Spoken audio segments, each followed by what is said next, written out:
Hello সবাই, কেমন আছো? নিশ্চয়ই সবাই খুব ভালো আছো। জন্মাষ্টমী তো গেল গতকাল।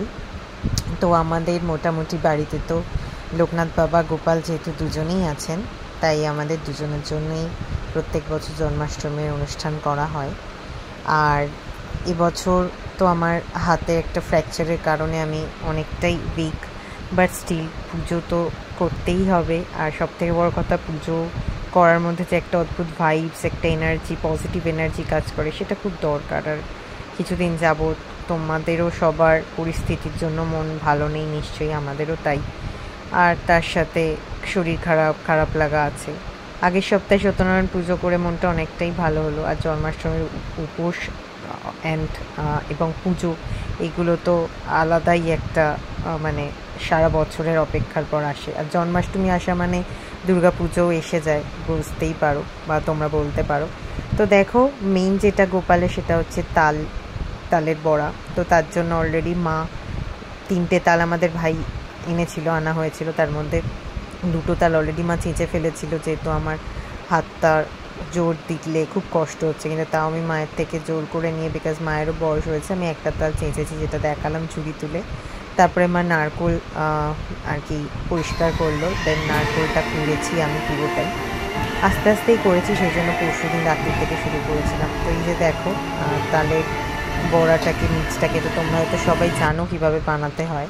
তো তালের যে শাঁসটা, তার সাথে আমরা ময়দা, পরিমাণ মতো চিনি, এটা দিয়েই শুধু বানাই। আমরা চালের গুঁড়ি দিই না, যেহেতু আমরা অন্নভোগটা ঠাকুরকে দিই না, লুচিদের দিই। তো চলো, তালের বড়াগুলো ইন্ডাকশানে যেহেতু রেডি হয়ে গেল।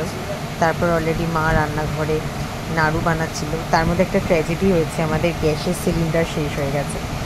তো যাই হোক, বলে না যে ঠাকুর নিজেরটা নিজে করিয়ে নেন। তো আমার ভাই একটা অফিস থেকে গিফট পেয়েছিল আরও একটা ইন্ডাকশান। তো আমাদের নিরামিষে একটা ইন্ডাকশান আগে থেকেই ছিল, যেটা এই যে দেখতে পাচ্ছ তোমরা, মা যেটাই করছে। আর আমি আর একটা যেটা নিয়ে বসেছিলাম, সেটা হচ্ছে ভাইয়ের গিফট পাওয়া। তো যাই হোক, 2টো ইন্ডাকশানে হয়ে গেল। আর এখন ভাই গেছিল ইন্ডাকশানটা আনতে, যেহেতু কালকে তো হিউজ রান্নাবান্না ছিল। পরশুদিন তো মা ক্ষীরটা বানিয়েছিল, সেটা ভিডিও করা হয়নি, যেটা গোপালের আরেকটা ইম্পর্ট্যান্ট, ক্ষীর, নাড়ু, তালের বড়া। তো সেটার জন্য মোটামুটি ক্ষীরটা মা বানিয়ে নিয়েছিল গ্যাসে, তারপরে গ্যাসটা শেষ হয়ে যায়। তো সেই জন্য আমরা রিস্ক না নিয়ে পরশুদিন রাত্রিরেই বানিয়ে ক্লিং র্যাপ দিয়ে রেখে দিয়েছিলাম তালের বড়ার নাড়ু। তো এটা পুরোটাই বলতে গেলে মা করেছে। আর এই ছিটানোটাই, এটা মা খুব ভালো করতে পারে, এটা আমি এখনো অব্দি সাহস করে করিনি। একবার ট্রাই করেছিলাম, কিন্তু খুব ভরসা পাচ্ছিলাম না, যতই ঠাকুরের জিনিস। আর সত্যি কথা বলতে, ঠাকুরের সময়টা ছাড়া অন্য সময় নাড়ু এভাবে বানানো হয় না। তো আর ঠাকুর পুজোর আমি রিস্ক নিতে চাই না। তো আস্তে আস্তে পরের বছর ইচ্ছে আছে, হাতটাও ভালো হয়ে যাবে, চেষ্টা করব। তো যাই হোক, মোটামুটি মা এরকম প্রত্যেক বছরই আমাকে এটা নেড়ে দেয় কড়াইতে। দেন তারপরে আর আমরা এটার মধ্যে এটা দিয়েছি, নাড়ুর মধ্যে আমরা একটা খোয়া দিয়েছি, তোমরা দেখতেও পাবে, একটু হলদে হলদে লাগছে যেগুলো, ওগুলো খোয়াগুলো কিন্তু নাড়ুর সাথে খুব খেতে ভালো লাগে। এছাড়া তো কাজু কিশমিশ তোমরা দিতে পারো, অনেকে এলাচ দেয়, বাট আমরা এলাচটা দিই না। তো এলাচটা দিইনি, কেন এলাচের গন্ধ খুব ভালো লাগে না। আর গুড়ের নাড়ু করা হয় না আমাদের এই পুজোর সময়, মোটামুটি এই চিনির নাড়ুই করা হয়। তো দেখো, মা অলরেডি বানিয়ে ফেলেছে, না মানে এই পুরটাই মেন, দেন মা করে ফেলেছে। এবং বাকি নাড়ুগুলো আমি আর মা দুজনেই পাকাচ্ছিলাম।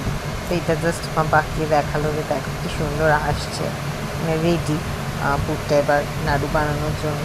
তো চলো, নাড়ুগুলো অলরেডি আমি আর মা বসে বসে রেডি করে ফেলেছি। এটা গেছিলো কালকের কাজ দিয়ে, এগুলোকে এরকমভাবে সুন্দর বাটার পেপারের মধ্যে লেয়ার লেয়ার করে রেখে, যেহেতু তখন তো গরম ছিল তাই নরম ছিল, যাতে জিনিসগুলো লেগে লেগে না যায় একটা একটার সাথে, সেই জন্য আমি বাটার পেপার দিয়ে সুন্দর করে কৌটোর মধ্যে লেয়ার লেয়ার করে বানিয়ে দেন ওটাকে ক্লিং র্যাপ দিয়ে আটকে দেন আমি রেখে দিয়েছিলাম কৌটোটা আটকে। আর আমরা ফ্রিজে ঢোকাইনি, মোটামুটি বাইরেই রেখেছিলাম, যেহেতু প্রায় রাত, মানে ভোর রাত হয়ে গেছিলো। মানে কাল ভোর 3টে, মানে আজ নয় কিন্তু কাল ভোর 3টেতে সব শেষ হয়েছিল, আমরা শুতে গেছিলাম। চলো, নাড়ুর টেক্সচারগুলো দেখতে পাচ্ছি কি সুন্দর হয়েছে, চিনির নাড়ু।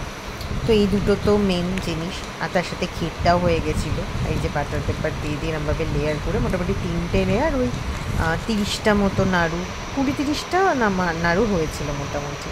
আমরা 3টে নারকোলের করেছিলাম, 2টো বড় নারকোল, একটা ছোটো নারকোলের। বাজার হাটও সব আমি করে এনেছি, তারও একটু প্রেশার ছিল, হাতে তো একটু ব্যথা আছে। তো এরপর চলে এলো কালকের দিন এই সমস্ত সবজি আমি কেটেছি, আমাদের 5 রকম ভাজা হয়েছিল, তার সাথে ফল যেরকম থাকে সেগুলো করা হয়েছিল। তো মোটামুটি হয়ে গেল। হাতে তো একটুখানি যেমন তরমুজ, নাশপাতি, পটল এগুলো কাটার সময় খুব কষ্ট হচ্ছিল। আরেকটা কষ্ট হচ্ছে, আমরা ময়দা মেখেছি, প্রায় 1.5 কেজি ময়দা মাখা হয়েছিল। তো অন্যান্যবার আমাদের লোকজনকে বলা হয়, যখন পাইকপাড়ার বাড়িতে করা হতো তখন তো মোটামুটি সব পাড়ার লোকেদের বলা হতো, বক্স বানিয়ে দেওয়া হতো। বাবা থাকতে তো মোটামুটি করা হতো। এখন তো ওরকম হয় না, এখন মোটামুটি ফ্ল্যাট